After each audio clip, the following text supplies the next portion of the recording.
What I want to bring is what I want to talk about is the proposed levy.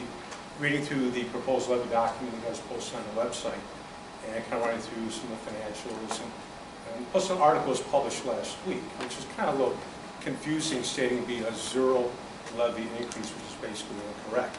My understanding is you guys are going to increase the levy by 1%, and then you're going to basically rebate that money back to the public.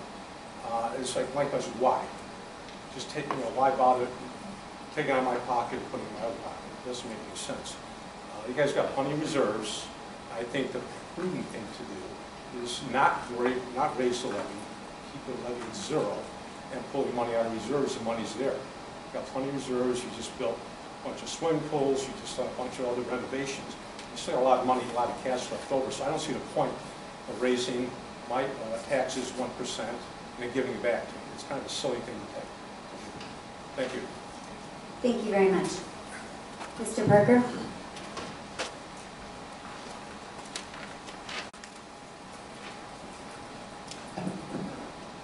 I'm also here to talk about the tax levy and a few other things that you're voting on tonight.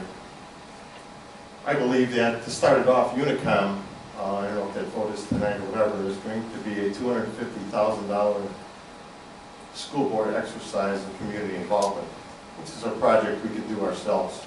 There's no need for it. If we're worried about deficit spending, like Bob points out all the time, we should have probably thought about in the past the nearly $100 million we spent on nice-to-have, unnecessary capital improvements. Now is not the time to think about it. We should have thought about this a long time ago. Also, I believe that scenario number 2 is better than the administration's recommendation of scenario number 1. I think it more accurately represents, but not fully, will not cause a big bounce that Bob talks about. And there's no talk anywhere in the school board about what can be cut. Seeing as we're projected to lose 1,000 students, I think that's a lot. That's a lot of money. That's a lot of reduction in expenses that are going to offset that a little bit. What I would like a response from on the superintendent, I can see him writing, is why he doesn't present a more balanced, fair, and honest view to the community. Right now, District 211 is in a national spotlight. Do we really want to be playing a shell game with money and finances? What you say you're doing isn't really what you're doing. You're giving, like Mark pointed out, a one-time rebate of $2 million, yet you're proposing a 1% levy increase that will compound over all the years to come. To me, that's a shell game, it's dishonest, and it's disrespectful, especially to the people like Michelle Mussman that came and talked here to the seniors and the poor people in the community that are unable to afford this.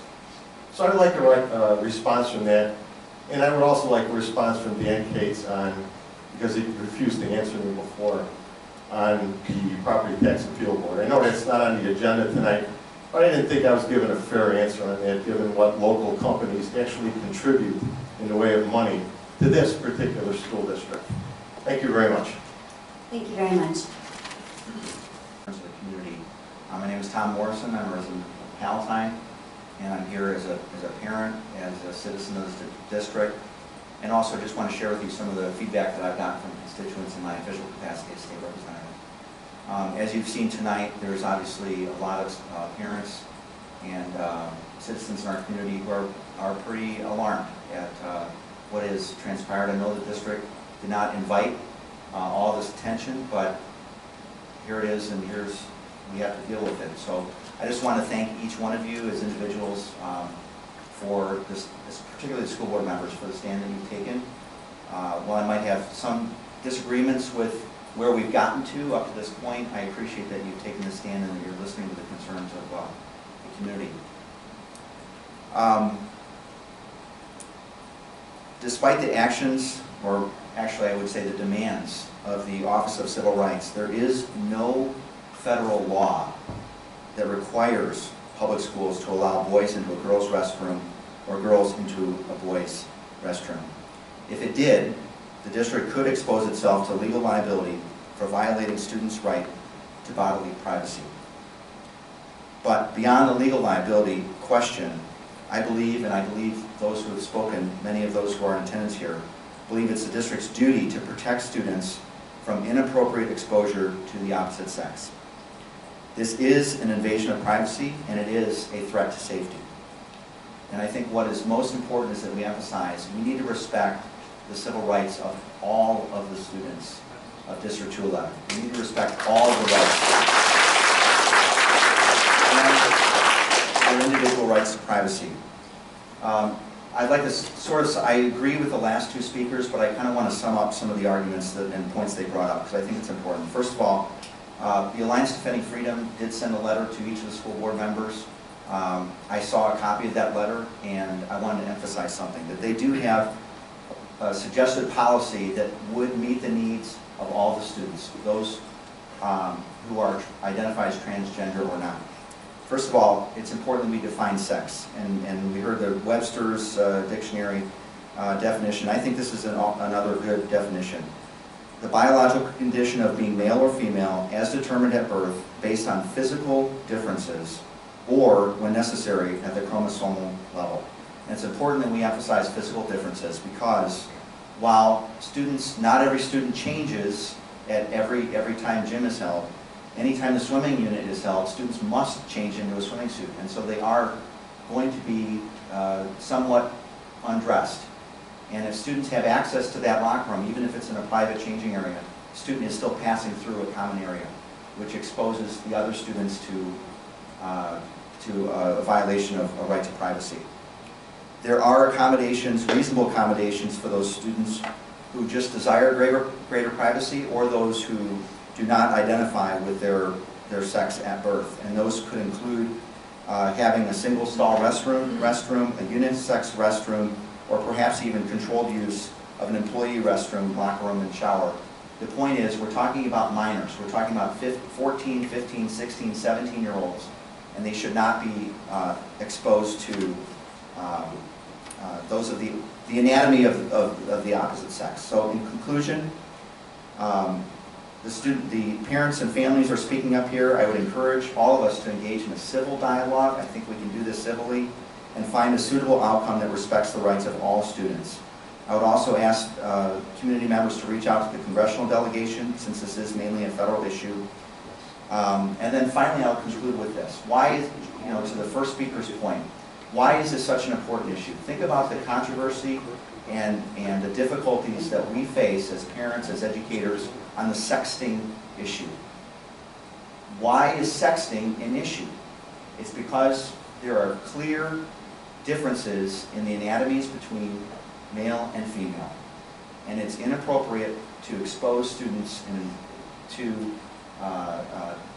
other students of the opposite sex in that way. And lastly, I just wanted to address the funding issue, that there are law firms that have extended an offer of pro bono help to the district. And so I would just encourage the school board members to consider that because there is a potential funding issue, but it's not a done deal. Again, just an order from the Office of Civil Rights is not law, it's an opinion, and the district has options. So thank you for your time and attention. The suggested motion is that the superintendent accept the 2014-2015 annual report and direct.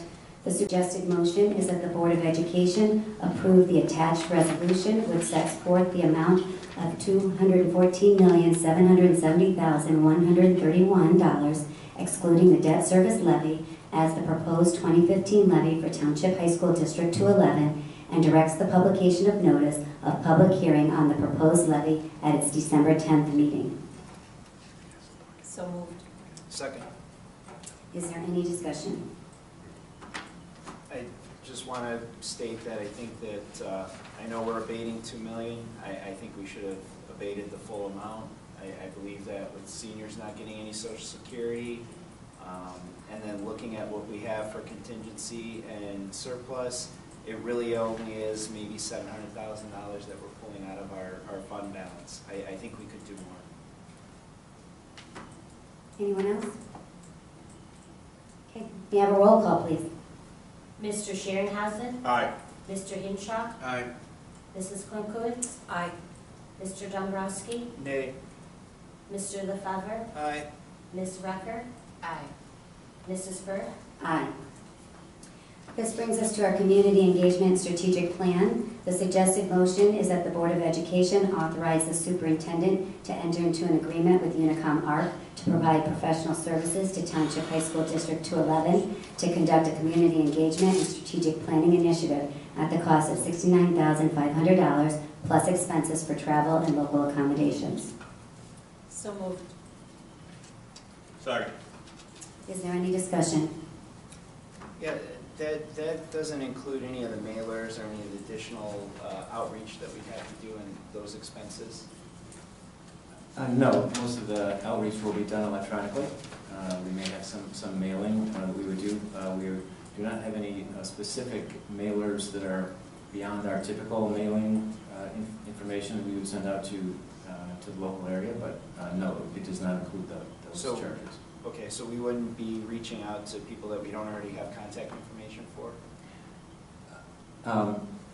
No, we would attempt to do so, but we can do so in ways that we do not think is going to have to be a 100,000 piece mailing. That's what our information would be. So what would the additional cost on top of the $69,500 be? Do we have an estimate of that?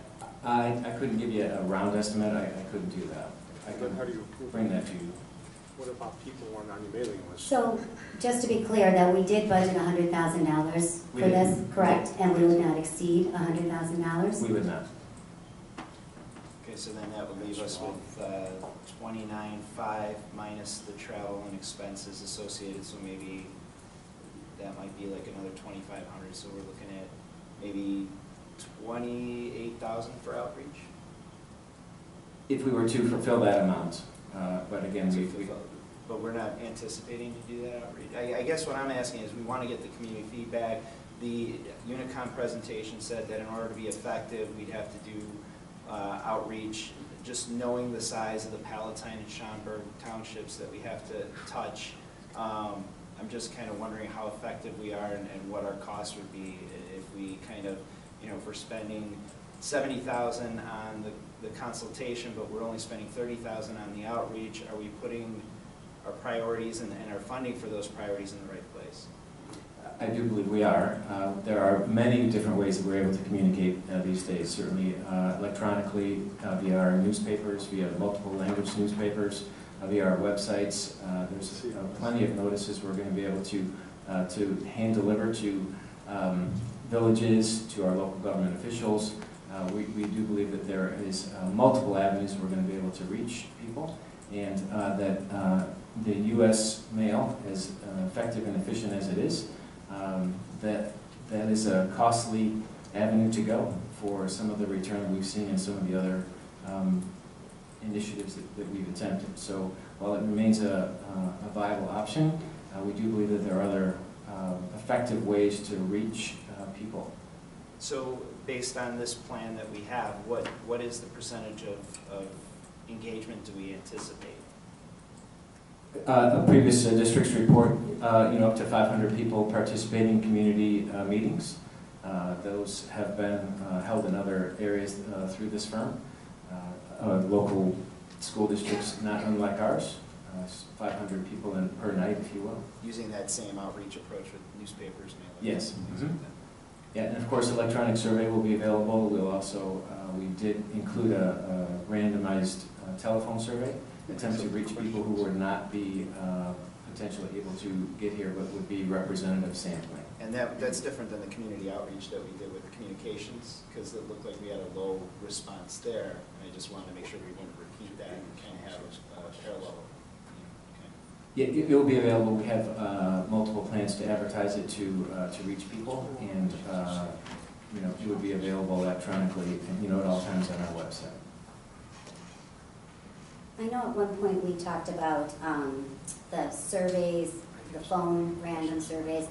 Are those fees included in the $69,500? Yes, they are. There's 4 different components of the community engagement, and all 4 of those are included in the total number.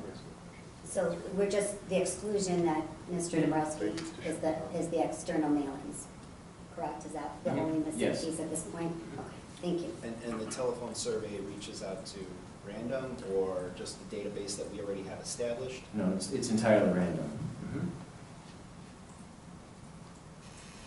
Mrs. Klunkowitz? I'm glad to see the strategic plan, and this is something that I've supported for a number of years. And what's presented to us is quite a bit.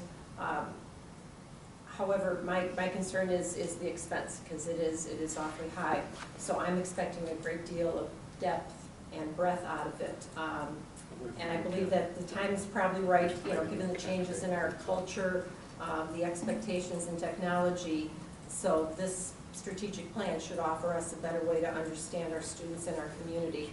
But what I'm really looking forward to is some insightful input. I want to hear both, a positive perspective and constructive suggestions coming from our community, coming from the students who have graduated, from the alumni, and so on. So I'm really looking for quite a bit to come out of that, and then I hope that all comes back to us and we can really disseminate that and move forward with it, because I think strategic planning is really important.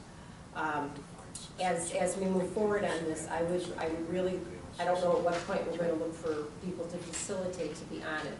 I would really like to be one of those people to be part of that. Having said that, but I do have one question here about costs. In our professional services agreement, it talks about the professional fees that are not included is the public opinion research and producing a video. Can you talk about that a little bit?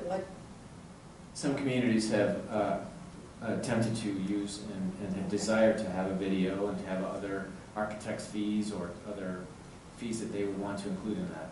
We do not presently have those intentions, and so they just explicitly state that in there so that people are aware of that. Okay. We have our own videographers and can make videos ourselves, so if we were to do that, it's not to say we wouldn't include some videos or pictures, but we would not be hiring an outside person to do that. Okay, because we'll have our own staff and being able to do that and utilize most of our internal publications and Tom and his staff, which do a great job. Right. Okay, thank you. Can't they videotape these? Any other questions? I got one. Just, I guess, to echo really what Ms. Klimkowitz said, I know Dr. Case and I have had some conversation about the topic. I'm very supportive of the topic. I think it's important, and I look forward to the result. To add that I had some questions and some current concerns with the process, so I also have high expectations for the result, so I look forward to those. Well, what if you don't get it? Thank you. Anyone else? Okay, we have a roll call, please. Mrs. Klunkowitz? Aye. Mr. Hinshaw? Aye. Mr. Lefevre? Aye. Mr. Dombrowski? Nay. Ms. Rucker? Aye. Mr. Sheringhausen? Aye. Mrs. Burke? Aye. Why do another Okay. $100,000? Next we have our proposed policy revision, personnel records. The suggested motion is that the board policy file GBL, personal records, be revised as proposed and included